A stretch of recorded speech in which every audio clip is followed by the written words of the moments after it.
আজ আমি আপনাদের স্বাদে গন্ধে ভরপুর দারুণ স্বাদের চালের দুধ চিতই পিঠা বানানো দেখাবো, যা বানানো তো একেবারেই সহজ, খেতে ভীষণ ভালো হয়।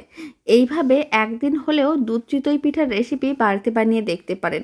প্রত্যেকটা চিতই পিঠা একেবারে নরম তুলতুলে হবে আর ফুলকো হবে, খেতে ভীষণ ভালো লাগবে। আর এই চিতই পিঠার রেসিপিটা শেষ পর্যন্ত দেখার জন্য আপনাদের কাছে অনুরোধ রইল। বাড়িতে বানালে কমেন্ট বক্সে জানাতে একেবারেই ভুলবেন না। নমস্কার, আমি রুমি, আপনাদের সবাইকে আবারও একটা দারুণ স্বাদের রেসিপিতে স্বাগত। প্রথমে আমি এখানে বেশ কিছুটা পরিমাণ চাল নিয়েছিলাম, আর এখানে আমি আতপ চাল নিয়েছি।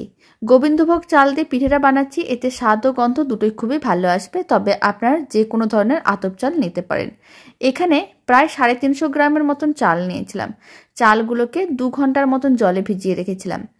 এখন জল থেকে চালগুলোকে তুলে নিতে হবে, আর চালগুলো ভেজানোর সময় জল দিয়ে ভালো করে ধুয়ে পরিষ্কার করে নিতে হবে। তারপরে বেশ কিছুটা পরিমাণ জল দিয়ে ভিজিয়ে রাখতে হবে। কিছুটা পরিমাণ গোবিন্দভোগ চাল আমি মিক্সির জারের মধ্যে নিয়েছিলাম, তার মধ্যে অল্প একটু জল দিয়ে ভালো করে পেস্ট করতে হবে। খুব ভালো করে পেস্ট করে নিয়েছিলাম। আপনারা দেখুন চালের ব্যাটারটা একেবারে রেডি, ঠিক এরকমই মসৃণ করেই পেস্ট করতে হবে। এখন মিশ্রণটাকে একটা বড় মিক্সিং বোলের মধ্যে নিয়ে নিতে হবে, আর বাকি যে চালগুলো আছে সেইগুলোকে একইভাবে মিক্সির জারের মধ্যে নিতে হবে, আর অল্প একটু জল দিয়ে ভালো করে পেস্ট করে নিতে হবে। সমস্ত চালগুলোকে পেস্ট করে নিয়েছিলাম। এবার বড় মিক্সিং বোলের মধ্যে পুরো মিশ্রণটাই নিয়ে নিলাম, আর এই মিশ্রণটার মধ্যে আমি দিয়ে দিলাম 4 চামচের 3 ভাগের 1 ভাগ লবণ, আর দিয়ে দিচ্ছি হাফ চামচের মতন বেকিং পাউডার। বেকিং পাউডার দেওয়ার কারণে পিঠেগুলো কিন্তু অনেক বেশি নরম তুলতুলে ফুলকো হবে, ঠান্ডা হয়ে গেলেও শক্ত হবে না। খুব ভালো করে সমস্ত কিছু মিশিয়ে নিতে হবে একসঙ্গে। খুব ভালো করে মেশানো হয়ে গেছে, ব্যাটারটা একেবারেই রেডি। আর এরকমই পাতলা করে ব্যাটারটা রেডি করতে হবে, তাহলে কিন্তু পিঠেগুলো খুব সুন্দরভাবে রেডি হবে। এখন মিশ্রণটাকে আরেকবার ভালো করে মিশিয়ে নিলাম, আর এরকমই আমি একটা মেজারিং কাপ নিয়েছি, যাতে পিঠেগুলো একই মাপের হয়। আর এখানে আমি এরকম একটা তাওয়া নিয়েছি, আপনারা চাইলে কড়াইও নিতে পারেন, তাহলে একটা করে পিঠে একসঙ্গে রেডি করা যাবে। কিন্তু আমি এরকমই একটা তাওয়া নিয়েছি, এর কারণে 4টে পিঠে একসঙ্গে রেডি করা হবে। অল্প একটু তেল ব্রাশ করে নিয়েছিলাম, তারপর সামান্য পরিমাণ জল ছিটিয়ে দিলাম।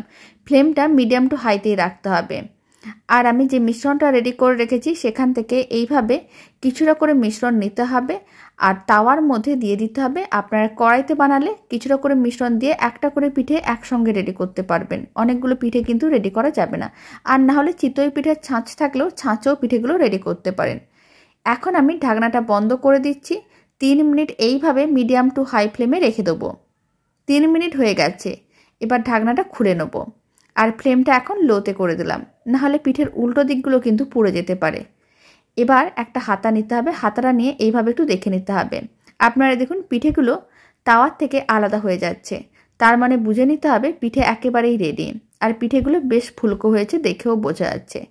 এখন পিঠেগুলোকে তুলে একটা প্লেটের মধ্যে সার্ভ করে নিতে হবে, আর বাকি যে মিশ্রণটা আছে একইভাবে বাকি পিঠেগুলো রেডি করতে হবে। সমস্ত চিতই পিঠাগুলো রেডি করে নিয়েছিলাম। এদিকে একটা বড় কড়াই নিয়েছি, তার মধ্যে আমি 700 ml মতন দুধ নিয়েছি। এখন দুধটাকে মিডিয়াম টু হাই ফ্লেমে খুব ভালো করে গরম করে ফুটিয়ে নিতে হবে। দুধটা ভালো করে গরম করে ফুটিয়ে নিয়েছিলাম, এখন ফ্লেমটা লোতে রেখেছি। এবার দুধের মধ্যে দিয়ে দিলাম 1 মুঠোর মতন নারকেল কোড়া, আর আমি দিয়ে দিচ্ছি 150 গ্রামের মতন গুড়ের পাউডার। গুড়ের পাউডার আপনারা যে কোনো সুপার মার্কেটে নাহলে মুদিখানার দোকানে পেয়ে যাবেন। তারপর খুব ভালো করে মিশিয়ে নিতে হবে। আপনারা চাইলে অন্য গুড়ও দিতে পারেন, তাহলে কিন্তু এই সময় দেওয়া যাবে না। ফ্লেমটা অফ করে গুড় দিয়ে ভালো করে মিশিয়ে নিতে হবে। যেহেতু গুড়ের পাউডার দিয়েছি তাই আমি এরকম করেই মিশিয়ে নিলাম। সমস্ত কিছু ভালো করে মেশানো হয়ে গেছে। এখন আমি ফ্লেমটা লোতে করে দিয়েছি। এবার আমি যে চিতই পিঠাগুলো রেডি করে নিয়েছি সেই সমস্ত চিতই পিঠাগুলো দুধের মধ্যে দিয়ে দেবো। গুড়ের জায়গায় আপনারা চিনিও দিতে পারেন।